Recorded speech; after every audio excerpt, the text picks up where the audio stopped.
Hi, There Darlene. she She's is. already here. Hi.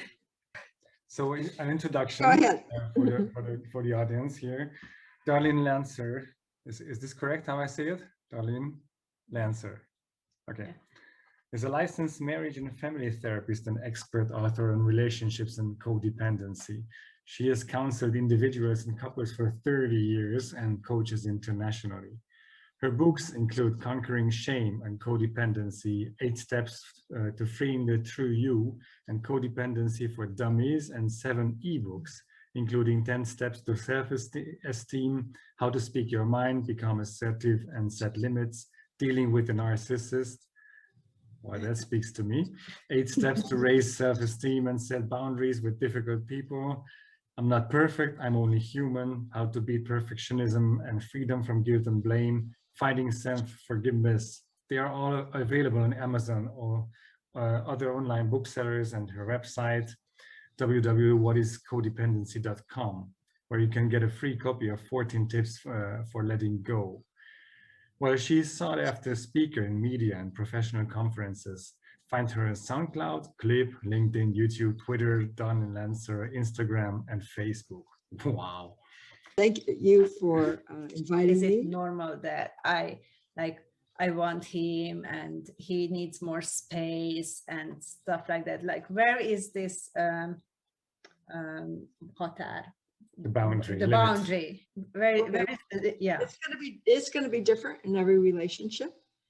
So it's not just how much time you spend together, because couples can spend a lot of time together and they're not codependent, they're interdependent, or they could be, 3,000 miles away, a long distance relationship, and be codependent. So it's not just how much time. A lot of people think that. I'll just start with the definition of codependency. Yeah.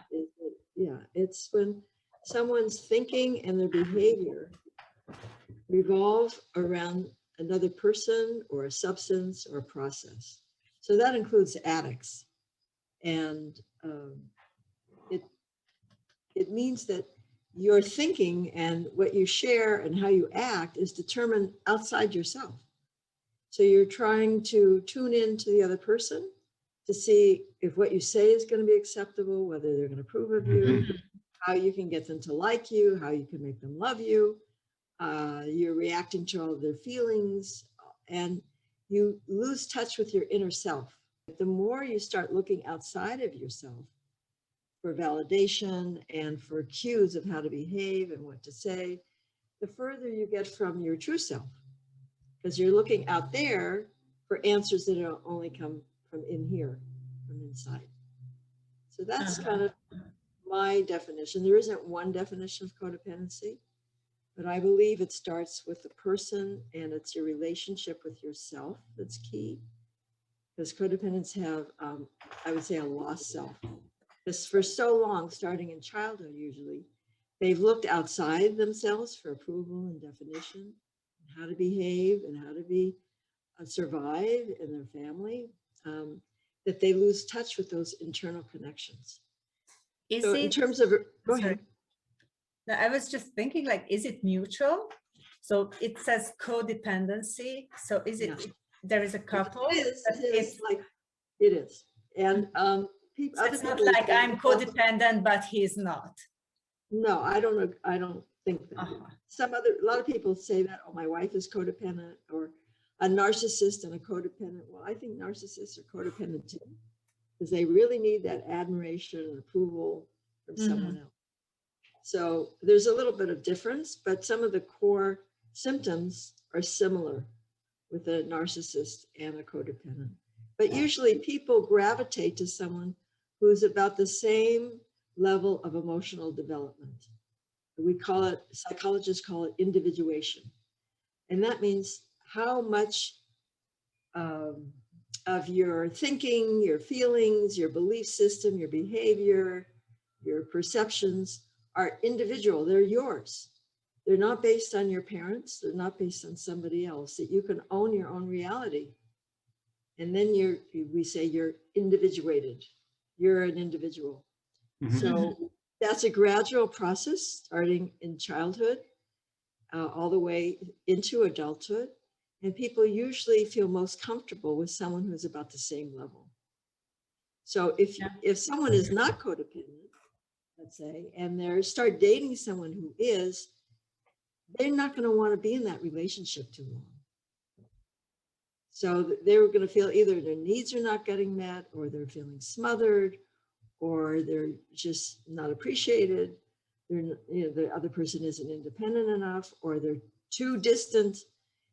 And that's another fallacy that if someone who has an attachment style that's anxious, that always wants more closeness, that they're codependent, but the person who is a distancer, and I can talk more about that, who is more avoidant, is not codependent. Well, they both are. It's just that they're manifesting their needs differently. In fact, one is sort of a mirror image of the other, and their needs are their unconscious needs are reflected in the other person. Mm-hmm. So I can explain more about pursuer distancer relationships. Oh yes, please. Okay. So a lot of codependents find themselves in that kind of relationship, where they're constantly dating someone who's unavailable, and they blame all the unavailable people. There's, men are unavailable, women are unavailable. They don't really see that they're unavailable, or that unconsciously they're afraid of love. Mm-hmm. So they keep repeating this pattern of being abandoned, and that usually starts in childhood too. A lot of it comes from our early intimate relationships, form a template. So if you start with, in your childhood, with a parent who isn't attuned to you, so it doesn't mean that they neglect you, or that there was a divorce, that could be, or that they died, there's a physical abandonment, but just that they're not really present for your feelings. And parents need to mirror a child's feelings and say, oh, you're feeling sad, or I can see you're so angry. Mirroring back, giving a child a reflection of who they are. That's how you start to become an individual. You get to name your feelings and have your feelings. Another parent might say, don't feel that way. You shouldn't feel that way. So that sends a message that the baby and the toddler and the young child has to now tune into the mother or the father to be safe, to get food, to get love, to get touch, for their survival. And so that's kind of how codependency starts, because the baby starts tuning into the parent, mm-hmm. rather than vice versa. And by the way, that's also shaming. That's a form of emotional abandonment. And that leads to the child feeling, I'm not who I am. My authentic self is not enough. So I have to become something other. They develop like a false self to please the parent and to get their needs met. So that's kind of how it starts. So there's this emotional abandonment in childhood. And then the child, the little girl, the little boy is always wanting more love, attention, acceptance from their mother or from their father. And so they end up, and they think they have to earn it. That's the other thing, is like in a lot of families, the parent gives you love maybe if you get good grades, or for a boy, maybe if you're a good athlete, or for a girl, if you're pretty, if you're not a tomboy. Maybe the parent keeps trying to change their child into the image of their ideal self. Like, boys don't cry, and girls have to be little ladies. You can't be a tomboy, and all this. So all this is rejecting of the authentic individual that child is, right? Mm-hmm. So they're striving to be accepted, and they have to keep performing and try to change and please. So they get into these relationships where they think they have to earn love, that love is conditional. So they have to win someone's love. They can't be themselves. They have to hide who they really are. If they've been doing this all their life, they may not even know who they really are, or what they feel. Yes, exactly. Or what their needs are. And those are symptoms of codependency, as low self-esteem, which goes along with it, and shame. And then dysfunctional communication, because they're not going to be able to express themselves clearly. They won't be direct. They're going to be hiding their truth and try to accommodate and please.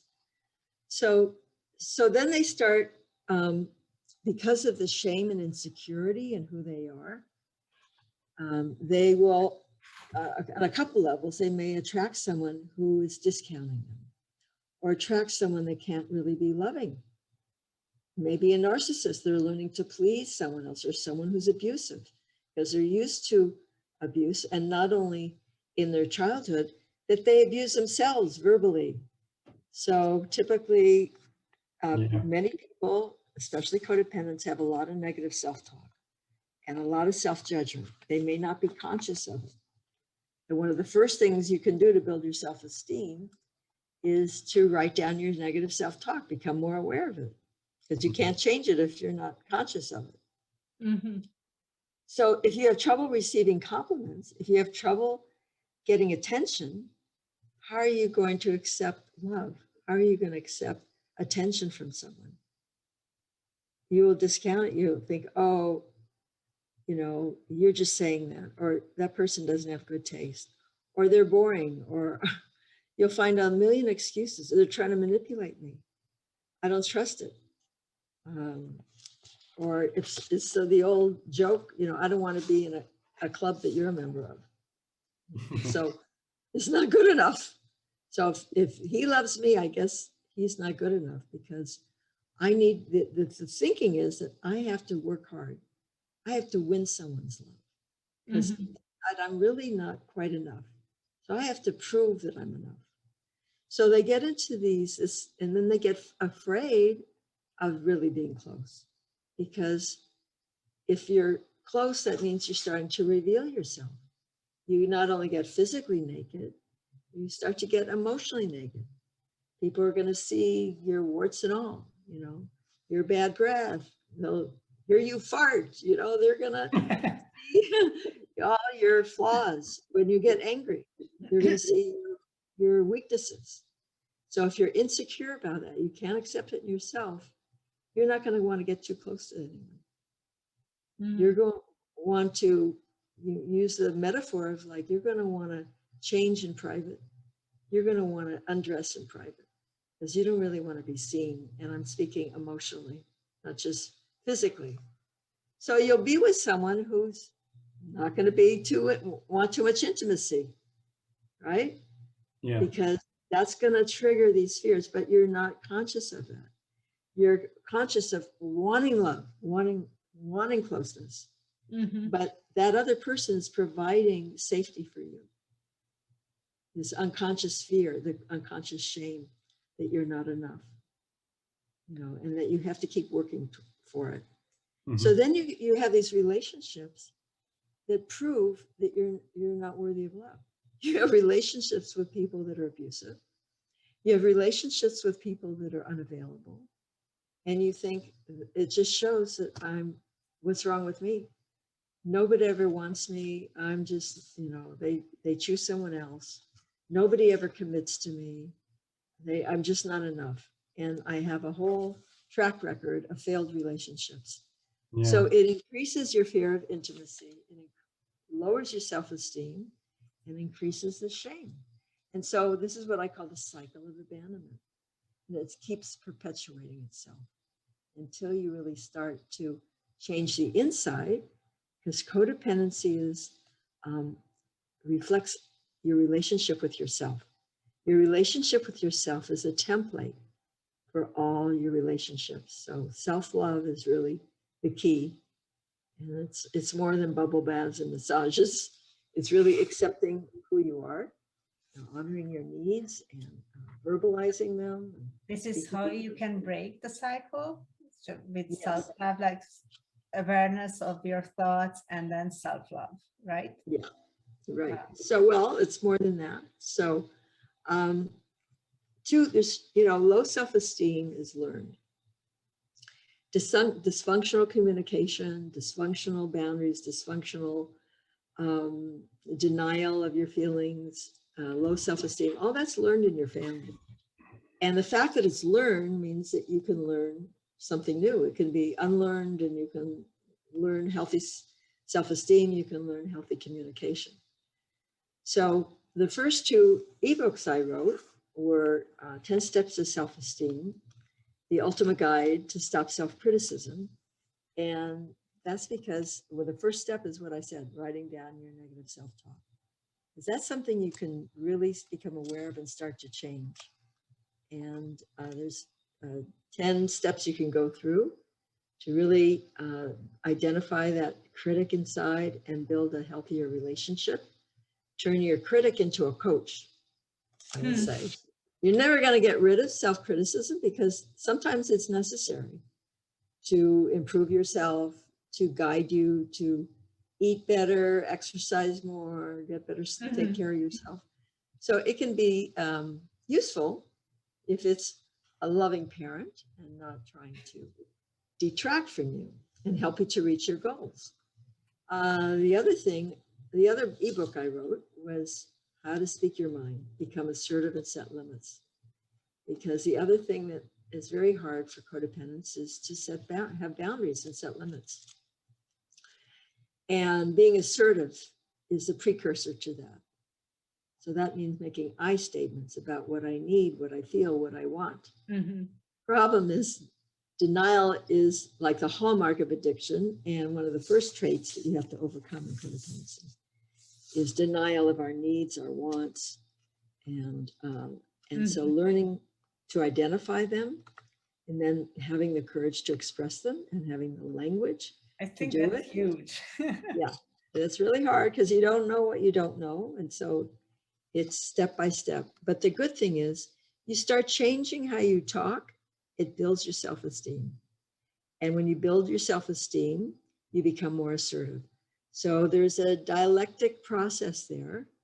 One feeds the other, and it's all like practice and, you know, action that you can take. It takes, reading is good, information is good, and then it takes action. And that's the scary part.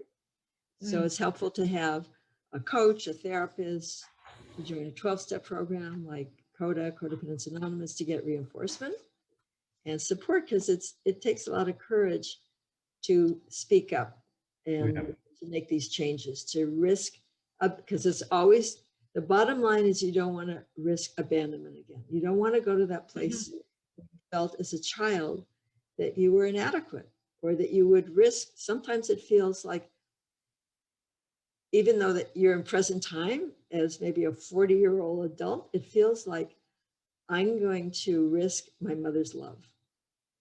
And for a 3-year-old, that's terrifying. Yeah, it's for survival. So sometimes we go to that place when we're going to tell, going back to Susan's talk, tell our lover something we don't like. You know, it becomes very, to say, and not just sexually, just in our relationship, to ask for our needs, to say, give negative feedback, because we're afraid of breaching the bond with someone. So it requires safety, courage in yourself, and safety in the relationship. So relationships, so you asked about how do you know if you're a codependent couple? Well, your communication is a really good sign. Can you express negative feelings? Are you honest? I would tell people throughout the day, at the end of the day, journal and see, were you authentic? Were you honest with people? If not, why not? Did you say how you feel? Did you want to get off a phone call and not say anything? Did you say, but can you say, you know, I need to go now? Or somebody is saying negative things about you. Can you set a boundary? Can you do that in your relationships? Can you ask for what you need? And then you respect, you know, codependents typically think that their needs are selfish, and they think that saying no is mean, and that being assertive is bossy and cruel. And it really sounds that way to them. But isn't it just one party, like one of them, if they are codependent in a like let's say a couple, then one say that it's selfish and the other one says that I don't know, just you don't give enough, so it's maybe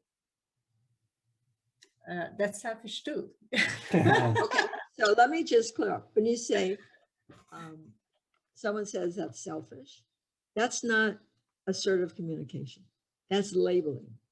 So that's like a put down. That's a judgment. Okay, I meant that, okay, the one person said, I'm selfish. And then I realized that the other ones would say that, yes, you are selfish. But it's, yeah. Well, maybe you both agree that your needs don't matter. Yes, yes. Okay, exactly. so that's typical. For instance, in a relationship with someone abusive or narcissistic, it works for a while because they both agree that the narcissist comes first. Mm-hmm. That's a narcissist mindset, that only their needs come first. And a codependent who's raised to sacrifice themselves goes along with that. They're afraid to express their needs. And you know what? When the partner of the narcissist starts becoming more autonomous and more assertive and builds self-esteem and starts setting boundaries, the narcissist usually starts falling apart and starts feeling more dependent. Mm-hmm. And the whole dynamic in the relationship changes. I wrote a blog on how to changing the dynamic in abusive relationships, because there's a unconscious beliefs that I have to keep accommodating to the abuser to get loved, but that doesn't really work. Mm-hmm. After a while, someone who's a narcissist gets bored with that. There's no challenge. They start losing respect for someone who's always accommodating them. But on the other hand, they like it. So, but you start, time and again, people will tell you that spouses will tell you when they threaten divorce, suddenly the narcissist became really accommodating and nice and making promises and going to therapy and all this, because they don't want to lose a relationship.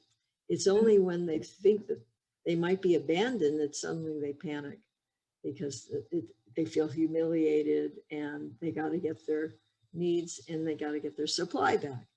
So, but if you start asserting yourself and saying no, then I wrote this book on dealing with a narcissist, because you have to communicate in a little different way with a narcissist, rather than just sharing your feelings like you normally would do.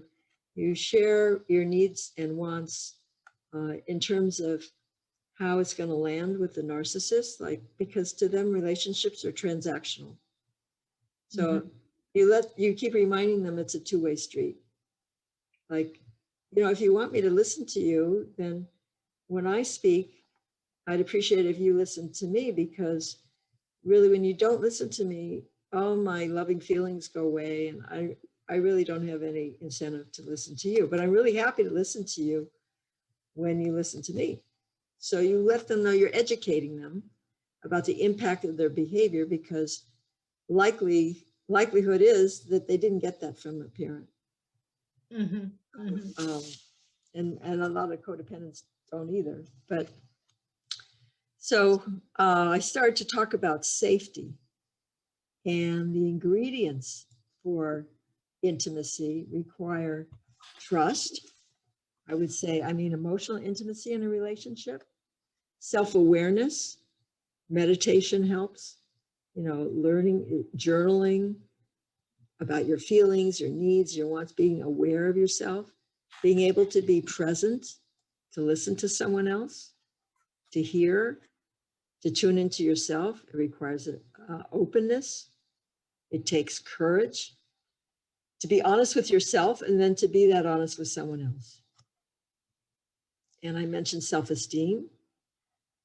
It also requires autonomy, because you have to know you're going to be able to survive if the other person disapproves or says, you know what, that's not going to work for me, relationship's over. You have to know that you can survive. You're just otherwise you won't risk being honest. And there are levels of intimacy. So normally, intimacy really means sharing something private about our essential being with someone. It's not just sexual intimacy. I'm talking about emotional intimacy. And there's several levels. The first might be that you're just talking about information about yourself, like where you went to school, where you grew up, things like that, facts about yourself. And you might do that with, even someone on an airplane. Okay, and the next level is you're sharing feelings. So you're going to need to be able to identify your feelings. Yeah. Well, Codependency for Dummies has a list of about 200 feelings and about 40 different needs to help you identify them. And so you have to know what they are before you can make I statements about I feel. So instead of saying, I feel you're selfish, which is just, again, a label, you might say, I feel that my needs aren't important. I feel unimportant. I feel neglected. So you share your feeling, or I feel hurt that you didn't, remember my birthday or something like that. So you have to identify your feelings, name them, and it's a really good practice to do that on your own, just throughout the day. And research has shown that if you call yourself by name, that's even more powerful. So you're really parenting yourself. So you might say, well, Diana, I'm feeling sad right now. And you say it out loud to yourself. And I would add, and it's okay. Because many of us grew up with a lot of shame around our feelings, saying it's not okay to be angry. It's not okay to be selfish. It's not okay to be, to have pride. I've had many clients who think being proud is conceited, or being confident is sinful. It's like being conceited. So that all your feelings are okay. It's okay to feel selfish too. You might think twice about acting on that, because how is that going to impact your relationship? Sometimes maybe it's okay, and other times, well, maybe it's then your partner is going to be hurt or angry, and their needs aren't going to get met. So you have to think about the impact. It's not, we all feel selfish sometimes. Maybe we all want that last cookie in the cookie jar. So even if we offer to split it, but we might have a feeling of wanting it, and that's okay. Darlene, so I'm sorry, I don't want to interrupt you. I mean, I would love to listen to you, but it's just time. We have. Oh my God! Already, I have so much you want to share. I couldn't believe it, but it's only. It's just getting started. Yeah. Yeah, that's okay. 7 minutes is so short. It's like, I know. Next time I'm going to give like double of the time, because speakers, have so many. I just want to conclude there, like I have on my blog on your intimacy index, four levels of intimacy. And I just want to finish by saying the real intimacy, the fourth level, is sharing how you're feeling about what's going on in the moment with your partner. So right now I'm feeling angry, or right now I'm feeling desire, or right now I'm feeling like running away, whatever you're feeling in the moment. So that takes the most courage of all. So, and you have something, a free gift that. Oh yeah, right. Offer. Do you want to tell about that? Yes, I have like 18 self-love tips. If you email me at info@darlenelancer.com. Okay, I put your email here.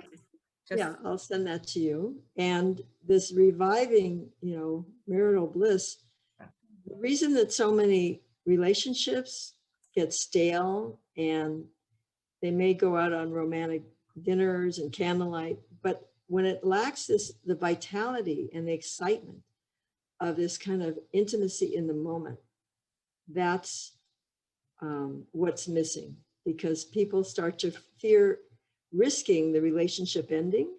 And so they don't communicate negative feelings. They don't communicate what they want. And they just go and get into these habitual behaviors. And it just becomes a kind of a robotic relationship. So it's the liveness of this intimacy that keeps the excitement and passion in the relationship. And the emotional passion feeds the sexual passion. So often people have inhibited sexual desire, and that's an emotional issue. because there's lack of emotional connection. Mhm. Sex is just another form of communication. Yeah. Yeah. It's so interesting. The more self-esteem you have, and the more assertive you are, and that goes together, the more you can communicate your likes and dislikes, the happier your sex life is. So this is, it actually, there's research to show that more assertive women have happier sex lives.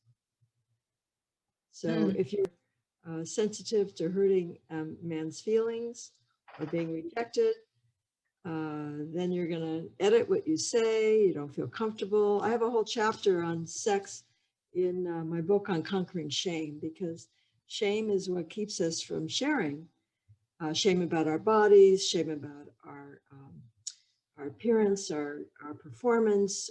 Some people have shame about experiencing pleasure, or bodily smells, or bodily hair, or past traumas.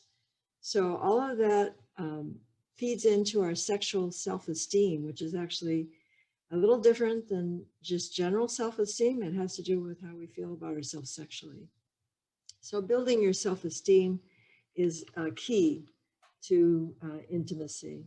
So self-esteem and autonomy, both, because accepting yourself, if you can't accept yourself, then you can't really trust that someone will love you. You'll push away love. Thank you. You're Okay, welcome. so folks, if you want this free gift, just here is the link. Okay, I'm showing. There. Yeah, there is it's not a link, but the It's an email address. So just send an email to Darlene that you want your free gift, self-love tips, 18 self-love tips. Okay. Thank you so much. And there's links to all my social media, my monthly blog, and YouTube, and everything. We sent out an email with all your great. Okay. What's codependency? Yes. Thank you so much. Thank you for Thank being you for here. Dan also wrote here, great information and insight, darling, and thank you. Oh, thank you. Thank you so much. Okay. Bye-bye. Bye-bye. Bye-bye.